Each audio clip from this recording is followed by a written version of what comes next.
Ya, Selamat datang di AmiSem Channel. Assalamualaikum warahmatullahi wabarakatuh.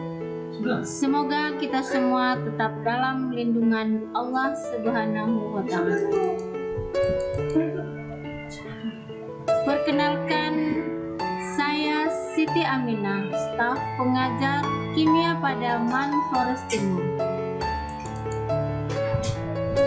Kali ini kita akan bahas materi tentang daya hantar listrik larutan. Pernahkah kamu memperhatikan orang yang mencari ikan di sungai dengan cara menyetrum? Apa yang terjadi?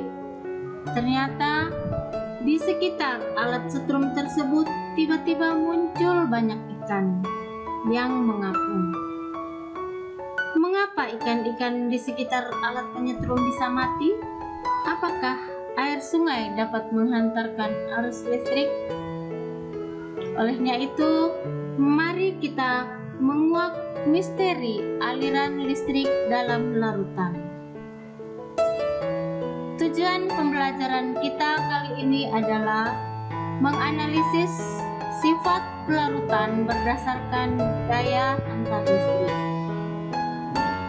Kedua, membedakan daya hantar listrik berbagai larutan melalui percobaan sederhana. Perhatikan kedua gambar tersebut. Pada gambar A terlihat ada garpu tersambung pada anoda dan katoda yang dihubungkan dengan sumber arus, dan ternyata lampu menyala. Pada gambar B, alat uji tersebut dicobakan kepada larutan garam, dan ternyata lampu pun menyala. Gejala hantaran arus listrik pada larutan. Arus listrik timbul karena adanya aliran elektron, yaitu suatu partikel bermuatan negatif. Elektron ini mengalir melalui suatu bahan yang bersifat konduktor, seperti besi dan kawat tembaga. Berikut ada 3 larutan, yaitu larutan air laut, larutan sirup, larutan cuka. Apakah ketiga larutan tersebut bersifat konduktor? Mari kita cari tahu bersama.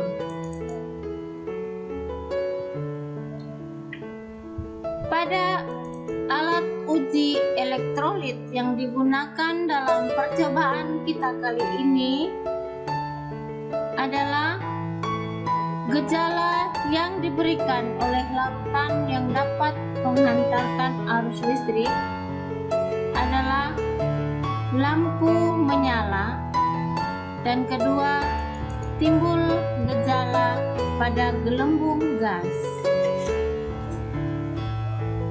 Larutan elektrolit dan larutan non-elektrolit bisa dilihat pada ketiga gambar yang tampak. Pada gambar pertama, alat uji diujikan pada air demineralisasi, yang mana dalam air demineralisasi tidak memiliki elektron. Apa yang terjadi pada alat uji elektrolisis kita? Ternyata gejala yang tampak pada air demineralisasi itu adalah lampu tidak menyala dan tidak ada gelembung. Pada gambar kedua, alat uji diujikan pada senyawa kalium bromida yang berbentuk padatan, karena dalam bentuk padatan elektron saling berikatan sehingga elektron tidak bisa bergerak bebas untuk menghasilkan listrik. Maka senyawa kalium bromida adalah senyawa non-elektrolit. Pada gambar ketiga bisa kita lihat alat uji elektrolit diujikan pada larutan kalium bromida, yang mana kalium bromida padat dicairkan atau dibuat menjadi larutan dengan menambahkan air, sehingga dalam larutan tersebut elektron bergerak bebas. Nah, faktor inilah yang menyebabkan lampu pada alat uji elektrolit kita dapat menyala dan terdapat gelembung anoda dan katoda. Selanjutnya,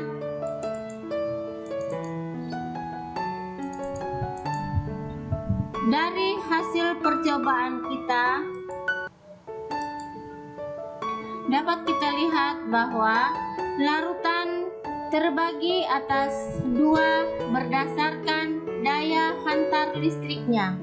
Yang pertama, larutan elektrolit. Kedua, larutan non-elektrolit. Larutan elektrolit dapat dilihat gejala pada alat uji elektrolit berupa lampu menyala, ada gelembung gas, maka larutan tersebut dikategorikan sebagai elektrolit kuat.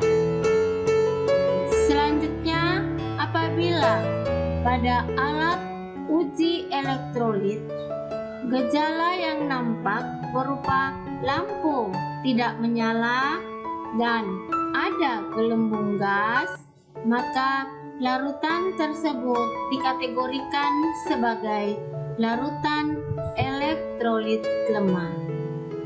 Anak-anakku sekalian, larutan berikut adalah larutan non-elektrolit.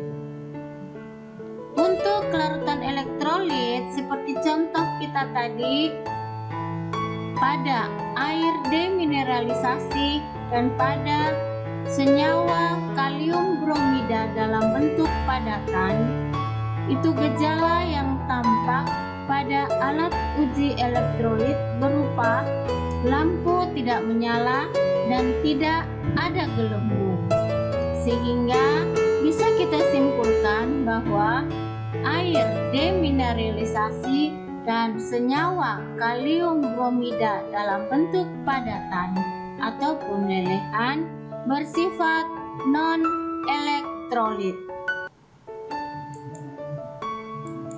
Sehingga dari percobaan kita tadi dapat kita tarik kesimpulan bahwa larutan dibedakan berdasarkan daya hantar listriknya berupa larutan elektrolit dan larutan non-elektrolit. Larutan berdasarkan kekuatan daya hantarnya terbagi lagi menjadi larutan elektrolit kuat dan larutan elektrolit lemah. Nah, bagaimana anak-anakku sekalian? Bisa dipahami materi tentang daya hantar listrik ini, bukan? Belajar kimia tidak selamanya sulit. Dalam mempelajari larutan, Allah telah berfirman dalam Quran surat Al-Anbiya ayat 30 yang artinya, dan apakah orang-orang yang kafir tidak mengetahui bahwa langit dan bumi keduanya dahulunya menyatu, kemudian kami pisahkan antara keduanya, dan kami jadikan segala sesuatu yang hidup berasal dari air, maka mengapa mereka tidak beriman? Demikianlah anak-anakku sekalian, pelajaran kita kali ini kita akhiri sampai di sini. Wabillahi taufiq wal hidayah. Wassalamualaikum warahmatullahi wabarakatuh.